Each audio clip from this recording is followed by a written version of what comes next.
Setelah hancurnya dunia, Allah pun berfirman, Limanil mulkul yaum, kepunyaan siapakah kerajaan pada hari ini? Maka tidak ada satupun yang menjawab. Tidak ada raja, tidak ada penguasa, tidak ada manusia, jin, atau makhluk apapun yang sanggup bersuara. Semuanya telah binasa. Langit telah digulung, bumi telah dihancurkan, lautan dikeringkan, dan matahari telah digulung serta dilemparkan.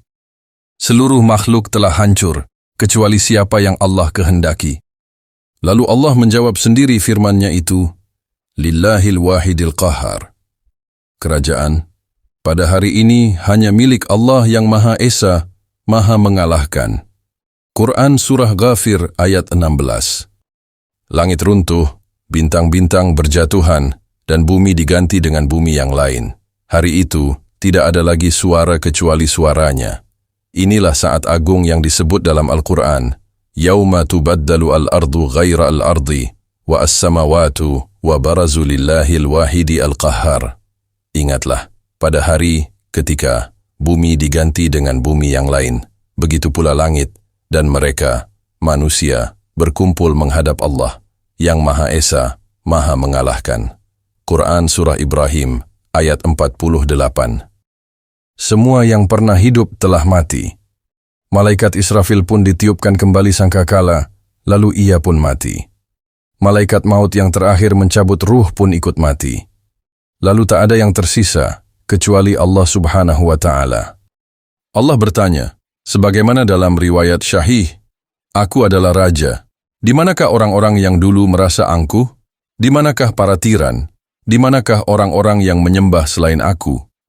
Saat itu, kekuasaan dan keagungan mutlak milik Allah. Tidak ada lagi makhluk yang bisa menyombongkan diri. Semua telah tiada. Gunung-gunung menjadi debu beterbangan. Laut menjadi api. Langit dilipat dan bumi dihancurkan. Segala kesombongan, segala kekuasaan, segala keagungan palsu di dunia telah lenyap. Kini hanya satu yang tetap hidup. Kullu man 'alaiha fan wa yabqa wajhu rabbika dzul jalali wal ikram. Semua yang ada di bumi akan binasa, dan tetap kekal wajah Tuhanmu yang mempunyai kebesaran dan kemuliaan. Quran Surah Ar-Rahman ayat 26-27. Setelah seluruh alam semesta dihancurkan dengan tiupan pertama sangkakala, segala sesuatu menjadi hampa. Tiada suara, tiada gerak, hanya kehampaan dan kegelapan. Waktu pun terhenti. Lalu Allah berfirman kepada malaikat Israfil, Wahai Israfil, bangkitkanlah hamba-hambaku.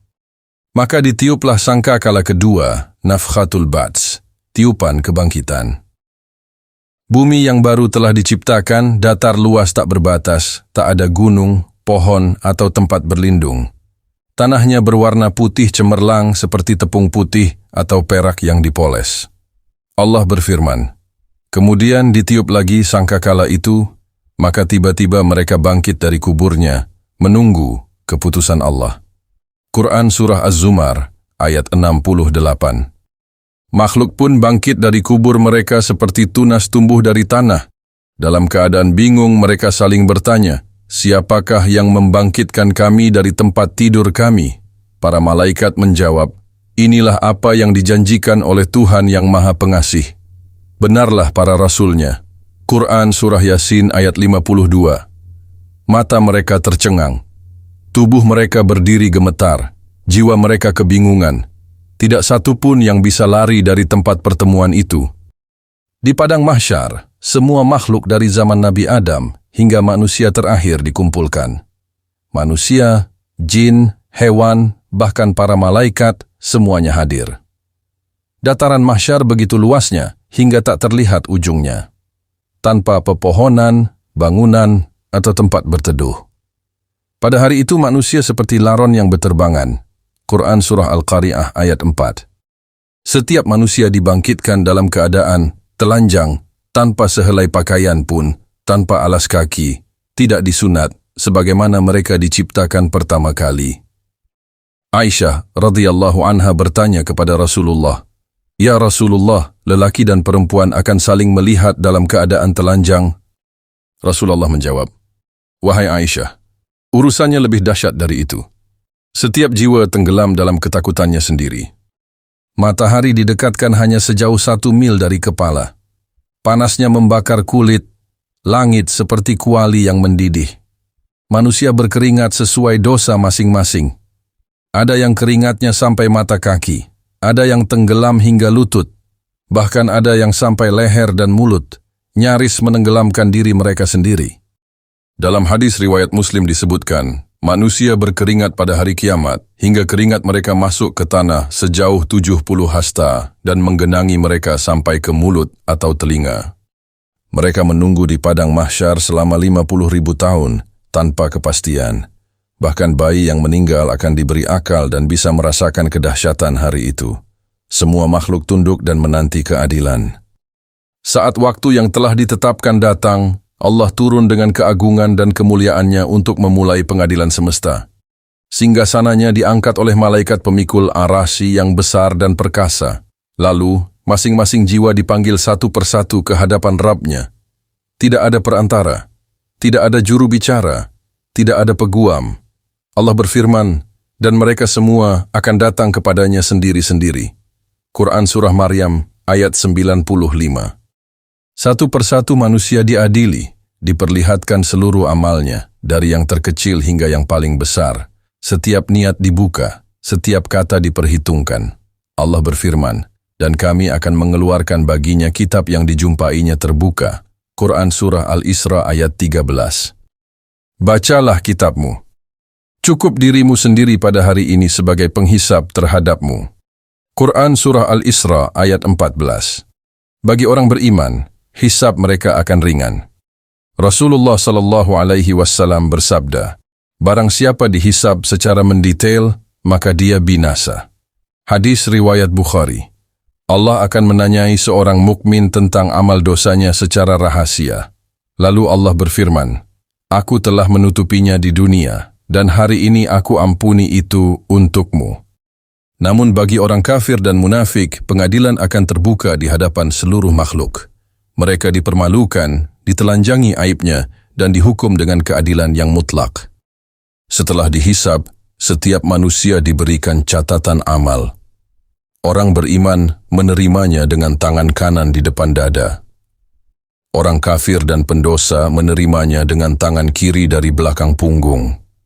Allah berfirman, adapun orang yang diberikan kitabnya dari sebelah kanannya, maka dia berkata, ambillah, bacalah kitabku. Quran Surah Al-Haqqah ayat 19 sampai 20. Dan adapun orang yang diberikan kitabnya dari sebelah kirinya, maka dia berkata, aduhai, alangkah baiknya jika aku tidak diberi kitabku ini. Quran Surah Al-Haqqah ayat 25 sampai 26. Setelah diberikan kitab, amal manusia akan ditimbang di mizan, sebuah timbangan raksasa yang nyata, memiliki dua sisi. Sisi kanan, kebaikan. Sisi kiri, keburukan. Allah berfirman, kami akan memasang timbangan yang tepat pada hari kiamat. Maka tiadalah dirugikan seseorang walau sedikit. Quran Surah Al-Anbiya ayat 47. Amal yang ditimbang mencakup syalat, puasa, zakat, akhlak, ucapan dan perbuatan, bahkan niat meskipun belum dilakukan. Rasulullah SAW bersabda, dua kalimat yang ringan di lisan, berat di timbangan, dan dicintai oleh Ar-Rahman adalah Subhanallah wa bihamdihi, Subhanallahil azim. Beberapa orang datang membawa pahala besar, namun ternyata timbangan mereka ringan karena niat atau dosa tersembunyi. Ada pula yang membawa amal sedikit tetapi tulus, maka ia menjadi berat. Setelah melewati penimbangan, orang-orang beriman diarahkan menuju telaga Rasulullah yang luasnya sejauh perjalanan 1 bulan. Airnya lebih putih dari susu, lebih harum dari kasturi, dan lebih manis dari madu. Siapa yang minum darinya tidak akan haus selamanya. Namun ada orang-orang yang ditolak minum dari telaga itu. Rasulullah SAW menyebutkan, sesungguhnya akan datang kepadaku suatu kaum yang aku kenal mereka, dan mereka mengenal aku. Namun mereka dijauhkan dariku. Lalu malaikat berkata, engkau tidak tahu apa yang mereka perbuat setelah engkau tiada. Setelah itu dibentangkan Syirath, jembatan di atas neraka Jahannam, lebih tipis dari rambut, lebih tajam dari pedang. Di kiri kanannya terdapat kait-kait besi yang mencengkeram orang-orang yang berdosa. Manusia berjalan di atasnya sesuai kadar keimanan dan amalnya. Ada yang melewatinya secepat kilat, ada seperti angin, ada seperti kuda cepat, ada yang berjalan, ada yang merangkak, dan ada yang terjatuh ke neraka. Dan tidak seorang pun dari kalian melainkan akan melewatinya. Itu adalah keputusan yang pasti dari Tuhanmu. Quran Surah Maryam ayat 71. Kemudian kami akan menyelamatkan orang-orang yang bertakwa dan membiarkan orang-orang yang zalim di dalam neraka dalam keadaan berlutut. Quran Surah Maryam ayat 72. Pada hari itu, keadilan ditegakkan, bahkan untuk makhluk yang tidak dibebani taklif. Binatang pun diadili, kambing yang bertanduk akan dibalas karena menanduk yang tak bertanduk. Setelah keadilan ditegakkan, Allah menjadikan mereka tanah. Orang-orang kafir melihat itu dan berkata, "Alangkah baiknya jika aku menjadi tanah." Quran Surah An-Naba ayat 40. Di akhir semua fase ini, saat surga hampir penuh dan neraka telah menelan banyak makhluk, Allah memerintahkan malaikat untuk mencari siapapun yang di hatinya ada iman, meskipun seberat zarrah. Mereka dikeluarkan dari neraka, satu persatu, dibersihkan dalam air kehidupan, lalu dimasukkan ke surga. Orang terakhir yang masuk surga disebut dalam hadits. Ia keluar dari neraka dengan merangkak. Allah berkata kepadanya, "Masuklah ke surga." Dia berkata, "Wahai Rabb, surga telah penuh." Maka Allah memberinya tempat seluas 10 kali dunia. Hadis riwayat Muslim. Setelah itu, pintu neraka ditutup rapat, pintu surga pun ditutup, masing-masing penghuni kekal di tempatnya. Malaikat berkata, "Wahai penghuni surga, kalian kekal dan tidak akan mati.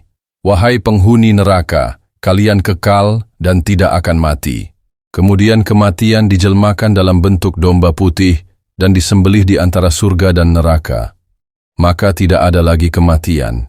Yang ada hanyalah keabadian, dalam nikmat tak terbayangkan, atau dalam azab yang tak terhenti.